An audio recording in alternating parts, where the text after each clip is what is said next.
Hello दोस्तों, आप लोग कैसे हैं? उम्मीद करते हैं कि अच्छे होंगे और स्वस्थ होंगे, मस्त होंगे। आज मैं हिंदी का रिव्यू क्वेश्चन लेकर के आया हूँ, जो कि फर्स्ट चैप्टर है, 10वीं कक्षा का है और श्रम विभाजन और जाति प्रथा। ये पहला चैप्टर है। यह जो है गोधूली का है। इसका लेखक हो जाएगा श्रम विभाजन और जाति प्रथा के लेखक भीमराव अम्बेडकर जी है। यह उसका फोटो है। पहला क्वेश्चन क्या कर रहा है देखते हैं। एक नंबर में श्रम विभाजन और जाति प्रथा के लेखक कौन है? इसका सही आंसर हो जाएगा भीमराव अम्बेडकर। ये नंबर ऑप्शन सही हो जाएगा। 2 नंबर क्वेश्चन पर चलते हैं। 2 नंबर क्वेश्चन में क्या कर रहा है देखते हैं। बाबा साहब भीमराव अम्बेडकर का जन्म किस परिवार में हुआ था? इसका जन्म जो हुआ था दलित परिवार में हुआ था। 3 नंबर क्वेश्चन में कह रहा है हु आर सुद्रोज किसकी रचना है? तो इसका आंसर जो है भीमराव अम्बेडकर की। उसके बाद अगला क्वेश्चन पर चलते हैं। 4 नंबर क्वेश्चन में कह रहा है भीमराव अम्बेडकर के चिंतक एवं रचनात्मक प्रेरक व्यक्ति कौन थे? तो बुद्ध, कबीर, ज्योतिबा फुले इनमें से सभी हो जाएगा। उसके बाद 4 नंबर क्वेश्चन में कह रहा है डॉक्टर भीमराव अम्बेडकर का जन्म कहाँ हुआ था? इसका जो जन्म हुआ था महू मध्य प्रदेश में हुआ था। 6 नंबर क्वेश्चन चलते हैं। भारतीय संविधान का निर्माता किसे कहा जाता है? तो यह भीमराव अम्बेडकर जी को कहा जाता है। सी नंबर ऑप्शन सही हो जाएगा। उसके बाद भारत में जाति प्रथा का मुख्य कारण क्या है? इसका सही आंसर हो जाएगा बेरोजगारी। उसके बाद अगले सवाल पर चलते हैं। 8 नंबर सवाल में क्या कह रहा है जाति प्रथा स्वाभाविक विभाजन नहीं है क्यों? तो इसका सही हो जाएगा रुचि पर आधारित नहीं होना चाहिए। उसके बाद अगला क्वेश्चन है बी नंबर का सही हो जाएगा। 9 नंबर क्वेश्चन में कह रहा है मानव मुक्ति के पुरोधा किसे कहा गया है?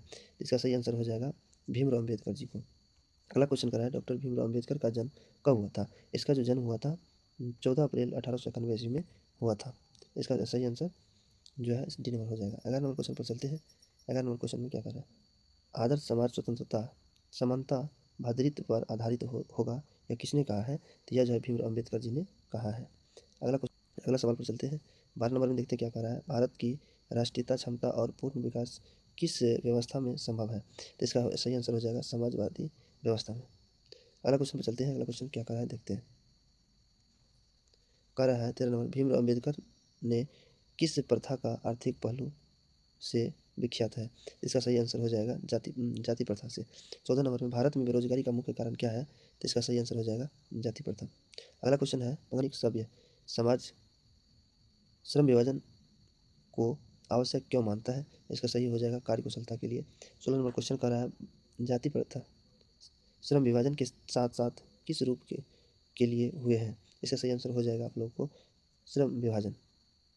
17 नंबर क्वेश्चन पर चलते हैं। 17 नंबर क्वेश्चन में देखिए क्या करा श्रम विभाजन और जाति प्रथा पाठ बाबा साहब के किस भाषा संपादित अंश है? इसका सही आंसर हो जाएगा annihilation of caste. 18 number question में कह रहा है मूक नायक क्या है? मूक नायक क्या है पत्रिका है। 19 नंबर क्वेश्चन में भीमराव अम्बेडकर के पिता का नाम क्या था? इसके पिता का नाम रामजी सकपाल था। उसके बाद डॉक्टर अम्बेडकर के पीएचडी उपाधि प्राप्त कब हुआ? यह जो हुआ था आपको 1916 ईस्वी में प्राप्त हुआ था। आधुनिक मनु कहा गया है। आधुनिक मनु कहा गया है भीमराव अम्बेडकर जी को कहा गया है। अगला है the caste in India their mechanism किसकी रचना है? तो इसका सही हो जाएगा A number option Bhimrao Ambedkar की। 23 नंबर क्वेश्चन पर चलते हैं। 23 नंबर में कह रहा है भीमराव अम्बेडकर के रचनाकार है। तो इसका सही आंसर होगा the Ryzen and flaw of the Hindu women. 24 number question पर चलते हैं। 24 नंबर क्वेश्चन में क्या कर रहा है देखते हैं। किसके प्रोत्साहन पर बाबा साहब उच्चतर शिक्षा हेतु न्यूयॉर्क गए?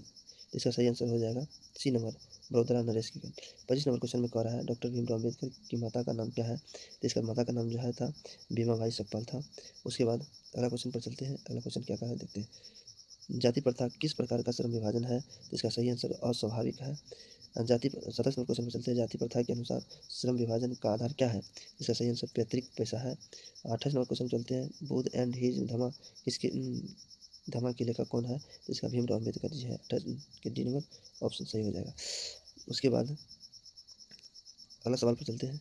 29 नंबर में क्या कह रहा है देखते हैं। 29 नंबर में कह रहा है श्रम विभाजन और जाति प्रथा शीर्षक किसके द्वारा हिंदी का में रूपांतरित किया है? इसका जो हिंदी रूपांतरित किया था श्रम विभाजन जाति प्रथा के लालच सिंह यादव ने किया था। अगला क्वेश्चन है आधुनिक सभ्य समाज कार्यकुशलता के लिए आवश्यक माना जाता है। तो इसका आंसर हो जाएगा श्रम विभाजन का। डॉक्टर 31 नंबर क्वेश्चन में कह रहा है 31 नंबर क्वेश्चन में डॉक्टर भीमराव अम्बेडकर के रचनात्मक प्रेरक व्यक्ति कौन थे? तो इसका सही आंसर हो जाएगा ज्योतिबा फुले। उसके बाद 32 नंबर क्वेश्चन में डॉक्टर अम्बेडकर ने किस पत्रिका का संपादन किया था? इसका सही आंसर हो जाएगा सी नंबर ऑप्शन बहिष्करण भारत का।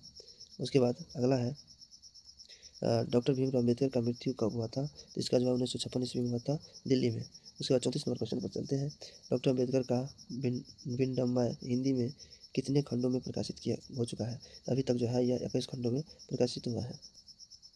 35 नंबर क्वेश्चन में कहा है, लेखक की दृष्टि में आदर्श समाज कैसी होनी चाहिए? तो इसका जो होगा ए नंबर ऑप्शन, जिसमें स्वतंत्रता, समता और भातृत्व का भाव होना चाहिए। अगला क्वेश्चन पर चलते हैं। अगला क्वेश्चन क्या कह रहा है देखते हैं। इसका जो है, लेखक की दृष्टि में विडंबना की बात क्या कही है? इसका सही आंसर है, जातिवाद के पुस्तकों की कमी नहीं है। अगर यह वीडियो अच्छा लगा तो लाइक जरूर कीजिए और दोस्तों के पास शेयर जरूर कीजिएगा। अगर इस वीडियो को आप लोग कर दीजिएगा तो हम इसका दूसरा चैप्टर लेकर के आएंगे, ऑब्जेक्टिव सीरीज, जो कि इनमें से 5 ऑब्जेक्टिव अवश्य मिलेगा फाइनल एग्जाम में। तो तक के लिए वंदे मातरम, जय हिंद।